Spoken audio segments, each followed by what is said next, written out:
आज बहुत सारे लोग ये पूछ रहे हैं कि कोरोना वायरस की ये तीसरी लहर कब आएगी। तो आज हम आपको इसके बारे में भी बताना चाहते हैं ताकि आप तैयारी अभी से कर लें। दूसरी लहर की तैयारी तो आपने की नहीं, लेकिन तीसरी लहर की तैयारी आपको अभी से शुरू कर देनी चाहिए। लेकिन सबसे पहले आपको ये बताते हैं कि आज सुप्रीम कोर्ट में इस पर क्या हुआ।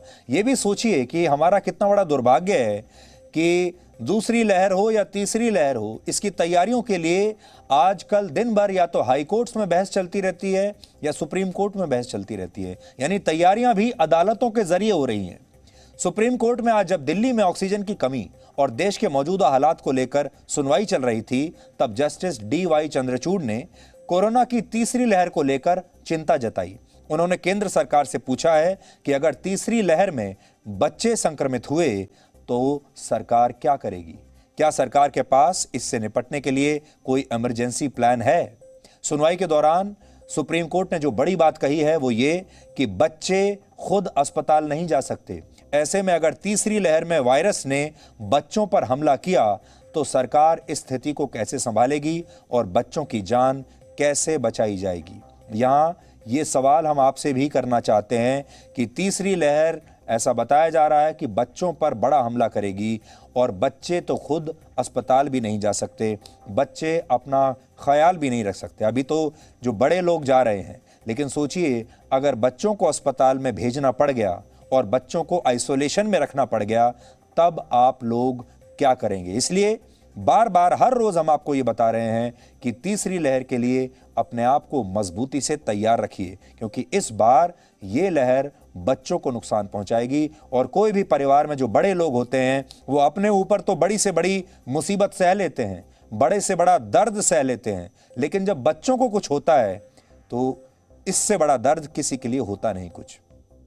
आपको याद होगा कल DNA में हमने आपको इसी खतरे से सावधान किया था, क्योंकि हम जानते हैं अगर इस संक्रमण ने बच्चों की जान लेनी शुरू कर दी तो आप में से कोई भी ये दृश्य देख नहीं पाएगा। इसलिए सुप्रीम कोर्ट ने केंद्र सरकार से बच्चों के वैक्सीनेशन को लेकर भी जवाब मांगा है, क्योंकि बड़ों को तो वैक्सीन लगना शुरू हो जाएगी आज नहीं तो कल, लेकिन बच्चों का क्या होगा।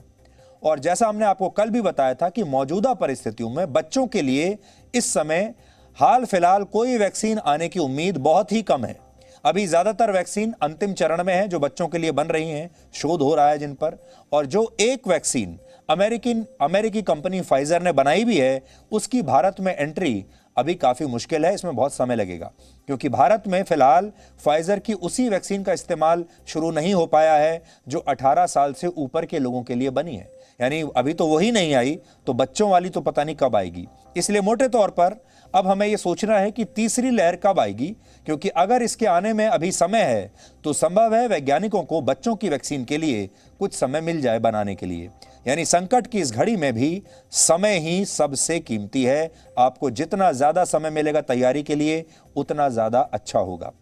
अब हम आपको यह बताते हैं कि तीसरी लहर के आने में हमारे देश के पास कितना समय बचा है, आपके पास कितना समय बचा है। वैज्ञानिकों की माने तो अभी इस तरह का कोई अनुमान लगाया ही नहीं जा सकता कि तीसरी लहर आएगी कब, लेकिन यहां हम दूसरे देशों की स्थिति का आकलन करके तीसरी लहर के लिए कुछ तैयारी जरूर शुरू कर सकते हैं। दूसरे देशों से क्या सीख सकते हैं ये देखिए। जैसे अमेरिका में कोरोना वायरस की दूसरी और तीसरी लहर में सिर्फ 2.5 महीने का अंतर था। बड़ी बात यह है कि वहां दूसरी लहर से ज्यादा मौतें तीसरी लहर में हुई थी। यानी दूसरी लहर में लोग कम मरे थे, सबसे ज्यादा लोग तीसरी लहर में मरे। सबसे खतरनाक भी तीसरी लहर थी और यह तीसरी लहर लगभग 1.5 महीने तक चली थी।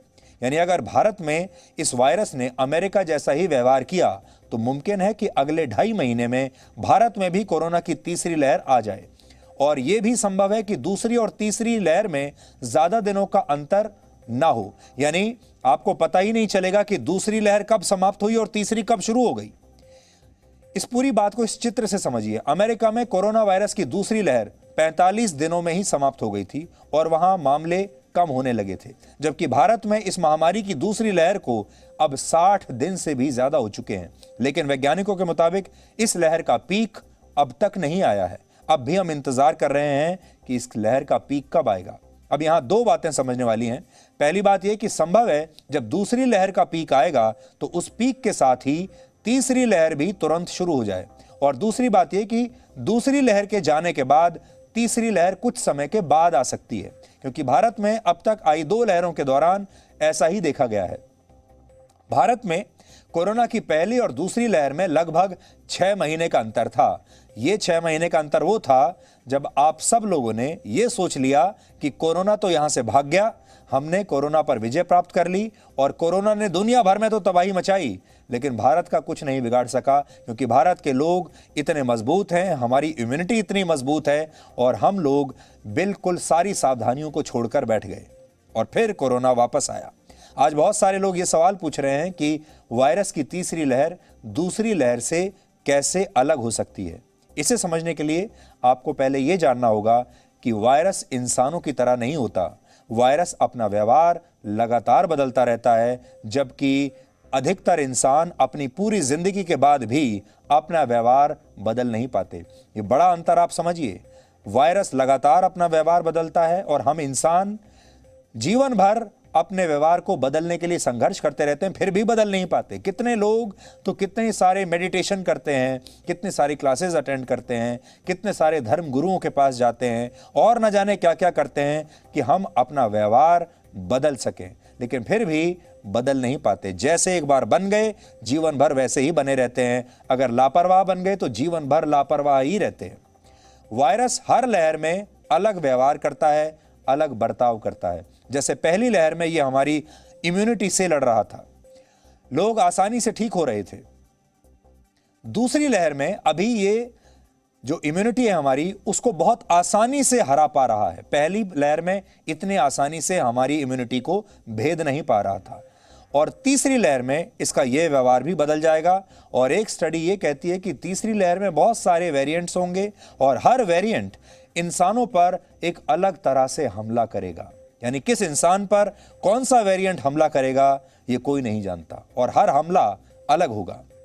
सरल शब्दों में कहें तो ऐसा अनुमान है कि तीसरी लहर में मरीजों को अलग अलग लक्षण होंगे और वायरस और भी ज्यादा खतरनाक हो जाएगा।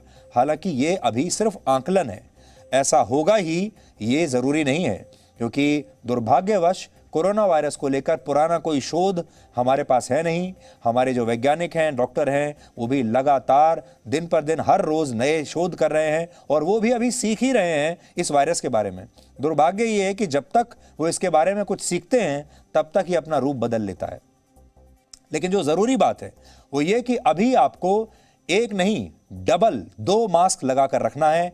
एक मास्क से अब काम नहीं चलेगा। इसलिए आप ऐसा समझ लीजिए, क्योंकि आपने लापरवाही की इसलिए आपकी पनिशमेंट, आपकी सजा भी डबल हो गई। पहले आपको 1 मास्क लगाना पड़ता था, अब आपको 2 मास्क लगाने पड़ेंगे। और जिन देशों ने लापरवाही नहीं की, जिन देशों के लोगों ने अनुशासन का पालन किया, उनकी सजा माफ हो गई। अब उन्हें 1 मास्क लगाने की भी जरूरत नहीं है, जैसा कि इजराइल में हो रहा है।